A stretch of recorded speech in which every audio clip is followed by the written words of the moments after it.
A service advisor once told a customer that a cabin air filter really should be done here since it's part of the system. It's not. It's 4 bolts or a spring clip away from being replaced in a parking lot with a part that costs a third of what the dealership charges for the exact same filter in a different box. Dealerships make a real chunk of their profit on parts and labor, not on the car itself, and a huge share of that profit comes from routine items owners assume have to come from the dealer simply because that's where the car was bought. None of this is about avoiding maintenance or cutting corners. Every part on this list is still worth replacing on schedule with a quality equivalent. It's about where that part comes from and who's doing the labor, because on these 15 items specifically, the badge on the box rarely matches the badge on the price tag. Here are 15 parts where that assumption is quietly costing you money, sometimes a lot of it.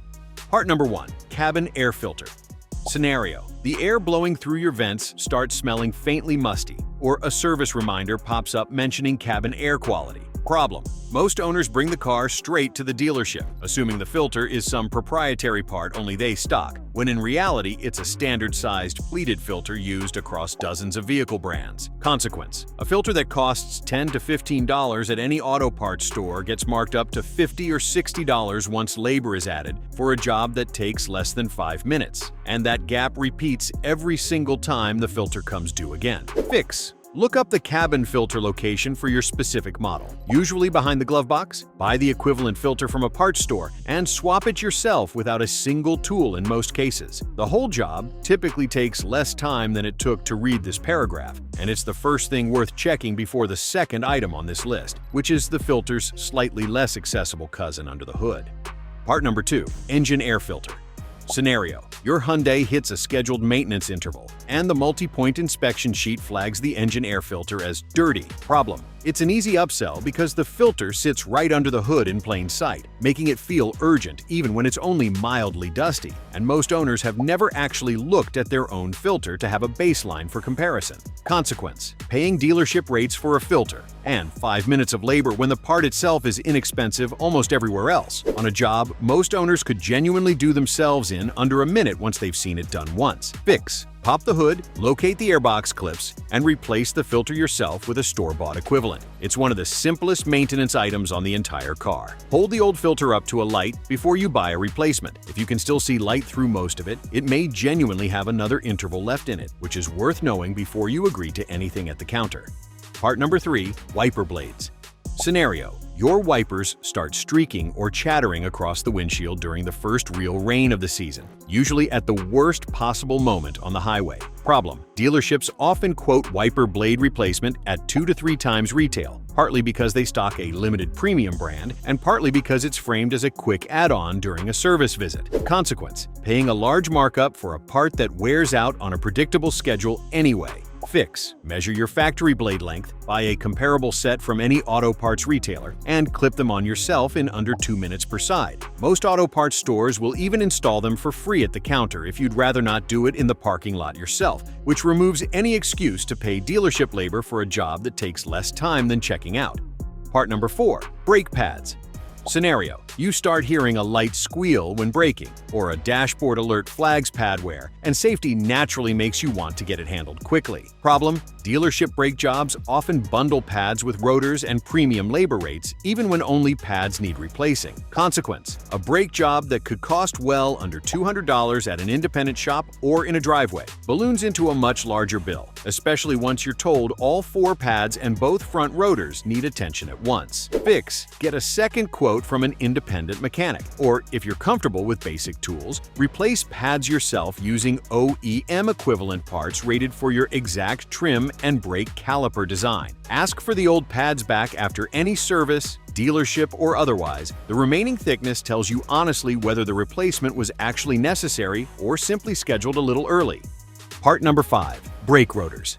Scenario: your brake pedal starts pulsing under hard braking, or the dealership recommends rotor replacement during a routine pad job, sometimes before you've even asked a single question about it. Problem: rotors are sometimes replaced preemptively, even when resurfacing or simply waiting another service interval would be perfectly safe. Consequence: paying for premium rotors and labor markup on a part that, in many cases, didn't need replacing yet at all, particularly on a car still well within its expected rotor lifespan for typical driving. Fix: ask specifically whether resurfacing is an option, get rotor thickness measurements in writing, and compare that quote against an independent shop before authorizing new rotors. If the measurement is close to the minimum thickness stamped on the rotor itself, replacement genuinely makes sense, but that number should be shown to you, not just taken on faith. Part number 6. Car battery. Scenario: your Hyundai struggles to start on a cold morning, or a battery test during service comes back weak, and you're standing there needing a decision made on the spot. Problem: dealership batteries are often the same units sold at auto parts stores, just rebranded and marked up. Consequence: paying dealership prices for a commodity part that's identical or nearly identical to what's sitting on a shelf at a fraction of the cost a few miles away, often from the very same manufacturer that supplies the dealership in the first place. Fix: get the battery group size and cold cranking amp rating from your owner's manual or the old battery itself, then buy a comparable replacement from a parts store, most of which will install it for free. Many parts stores will even test your existing battery at no charge, which is worth doing before you're standing in a dealership waiting room being told you need one. Part number 7. Motor oil and oil filter.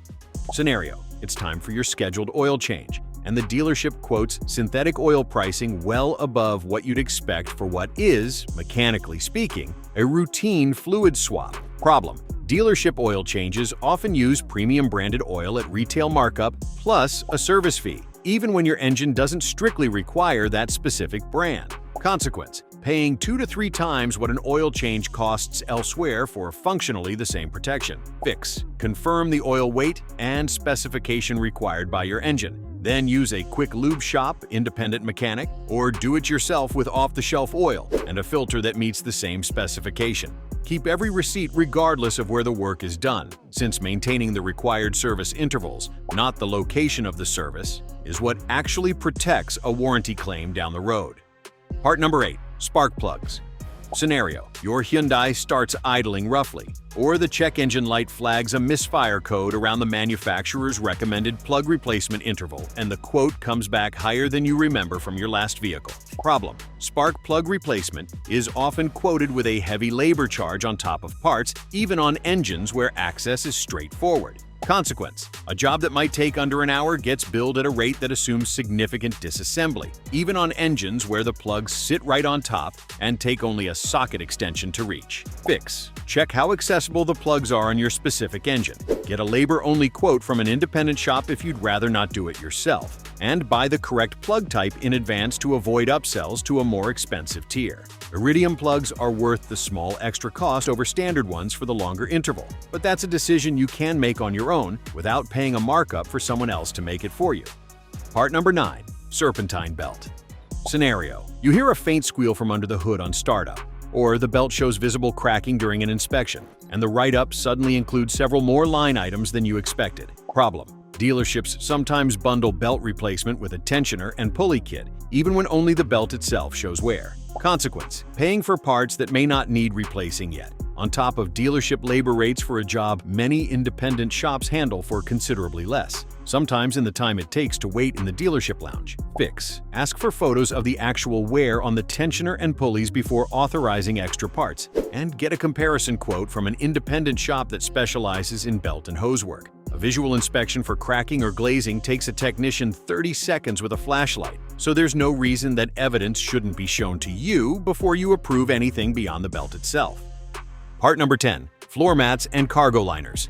Scenario: your factory floor mats wear thin or get stained beyond cleaning, and you want a proper replacement set that still looks like it belongs in the car. Problem: dealership branded mats and cargo liners often carry a significant markup over nearly identical third-party options designed for the exact same model. Consequence: paying 2 to 3 times more for a mat with a manufacturer logo stitched into the corner, when the underlying molded shape is frequently produced by the same third-party manufacturer supplying both versions. Fix: search for your exact model year and trim on a specialty accessories retailer, where laser-measured mats and liners are usually available for a fraction of the dealership price with the same fit. All-weather rubber versions from third-party brands often hold up better than the factory carpeted mats anyway, so you're frequently getting a better product for less money, not just a cheaper one.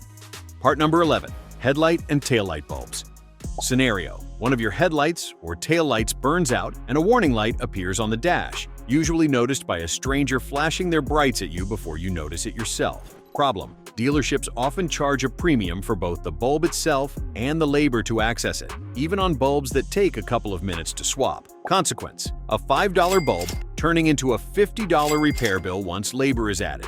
Fix: check whether the bulb is accessible from under the hood or through a trunk panel using a quick online guide for your model. Then buy the correct bulb type from a parts store and swap it yourself. On models where the bumper needs partial removal for one specific headlight bulb, it's still worth pricing a specialty shop against the dealership, rather than assuming the dealership is the only place equipped to do it.